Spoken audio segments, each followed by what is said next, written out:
Many people think that losing weight is 50% diet and 50% exercise, but the reality is that these two factors account for only about 25% of the equation. Another 25% comes from getting quality sleep, and the remaining 50% is simply about doing what you say you'll do. Fortunately, there's a simple method you can follow right now that makes it almost impossible to fail.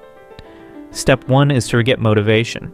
Whether it's seeing someone more fit than you or noticing yourself in a photo, the spark for change usually comes from outside inspiration. But inspiration is fleeting. It can disappear after a day. What you need next is a realistic and measurable goal, paired with a clear deadline.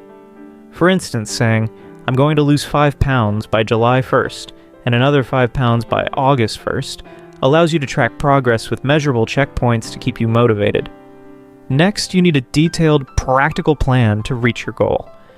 It might involve replacing your usual breakfast of sugary cereal and peanut butter sandwiches with a 1-mile jog and a bowl of 15 bananas with 3 boiled eggs. You may not believe it, but this small change can lead to noticeable fat loss within weeks. However, having a plan alone isn't enough. You have to prepare your environment to make it as easy as possible to follow your plan. For example, buy bananas and boil the eggs the night before, and lay out your running shoes, so that the first thing you do when you wake up is stick to your plan. If you don't take those actions, and continue buying junk food, putting it right in front of the fridge, you're basically setting yourself up to fail. You're just waiting for that moment when you give in to the temptation and go back to your unhealthy breakfast. To make eating healthy easier, make it difficult to access junk food. That said, there will be tough moments. You might find yourself in situations where you're tempted to give in, like when you walk into a fast food place and see that everything on the menu is over 1,000 calories. And that's when the dangerous 5 words can creep in. A. 1 cheat meal won't hurt. B. I'll actually start tomorrow. Never say this. C. I'll just skip a meal later. D. Maybe I'll just bulk up. In these moments, willpower becomes crucial. The ability to tell yourself no. Build your willpower by anticipating all the excuses you might make and practicing rejecting them. But remember, willpower isn't unlimited, so don't rely on it too heavily. It's better to avoid temptations altogether. The real secret to motivation is making your habits so ingrained that they're automatic. When getting up and jogging becomes second nature and reaching for healthy food becomes effortless, following your plan will get easier and easier. Over time, you may even come to enjoy eating healthy and working out.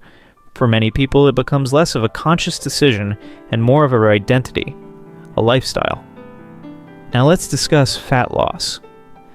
There's no perfect way to track it other than taking progress pictures and weighing yourself once a week. Don't expect to see dramatic changes right away, especially in the first few weeks or even months, because your body will prioritize fat loss in places that may not be visible to you. But once you start to see changes, they'll be more noticeable quickly. To truly measure your progress, step on the scale once a week. Understand that your weight can fluctuate due to factors like water retention or the foods you eat. So instead of focusing on day-to-day changes, track your progress from week to week. The main principle of fat loss is that you need to consume fewer calories than your body burns. If your body burns 2,000 calories a day, eating 1,700 calories will result in fat loss, as your body will use fat and a little muscle to make up the difference.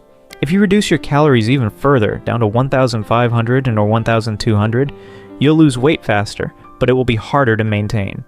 The traditional approach to determining how many calories to eat involves using an online calculator to estimate your daily needs based on activity level.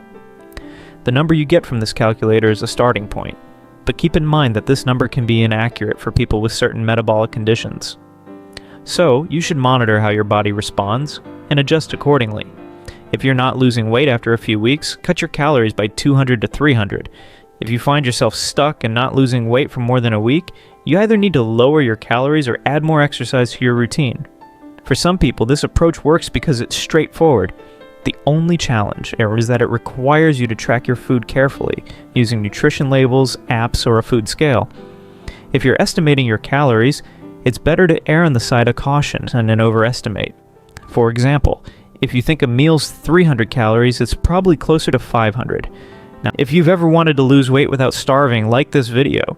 Subscribe before time runs out. Right done if you did it on time. Now let's talk about macronutrients. Even if you don't track them, many people wonder how much protein, carbs, and fat they should eat. For weight loss, the most important thing is to focus on calories and protein. Protein is essential, but don't overdo it on fats. Even healthy fats like oils, sauces, and nuts can add up quickly in calories. Remember that fats contain 9 calories per gram, so a small serving of nuts can be much higher in calories than you might think. As for carbs, it's not the carbs from fruits, vegetables, and whole grains that cause weight gain. It's the refined, processed carbs, often full of added sugars, that are the real culprits. These types of foods are tasty, but can lead to overeating. You can still enjoy them, though, as long as you're in a calorie deficit. But keep in mind, eating junk food regularly could lead to extreme hunger and negative health effects. The number one way to lose fat without counting calories is to focus on eating more whole, minimally processed foods. Avoid the junk, and eat foods like fruits, vegetables, lean protein, and whole grains. These foods are so filling that it's much easier to stay in a calorie deficit without feeling deprived. Another trick is to stop snacking.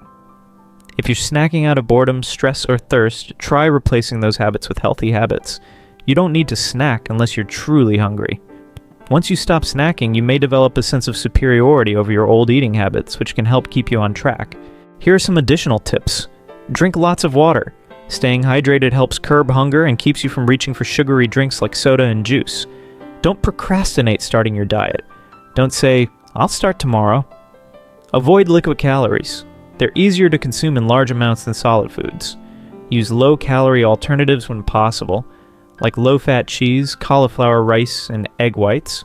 Use zero-calorie condiments and sweeteners to make your meals more flavorful without adding calories. Diet sodas can help with sweet cravings. Eat high-fiber foods to fill up your stomach without consuming too many calories. Eat around 3 to 5 meals per day. Save your largest meals for when you're the most hungry. Try intermittent fasting, which limits your eating window to 4 to 8 hours a day. Eat more protein to help you feel full longer. Protein powder is fine if needed to meet your protein goals, but it's not as filling as whole foods. Try coffee or tea for a metabolism boost and appetite suppression. Use smaller plates to trick your brain into feeling full faster. If you mess up, don't let it derail your entire plan. One mistake doesn't mean failure. When it comes to exercise, it's not just about burning calories, it's also about improving your health and metabolism. Here are some tips. 1. Strength training increases metabolism and helps preserve muscle. 2. Walking 10,000 steps a day is an easy way to burn more calories. 3. Cardio supports fat loss. Try HIIT or fun activities like sports. 4. Be more active throughout the day. Standing, fidgeting, and daily chores burn calories. Finally, one of the most overlooked fat loss factors is sleep. Poor sleep disrupts hormones that regulate hunger and metabolism, making weight loss significantly harder. Prioritizing good sleep can be the missing piece in your success. In the end, losing weight isn't just about what you eat or how much you exercise.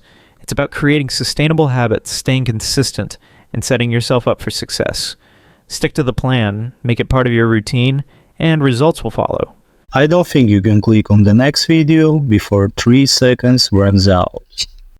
3, 2, 1.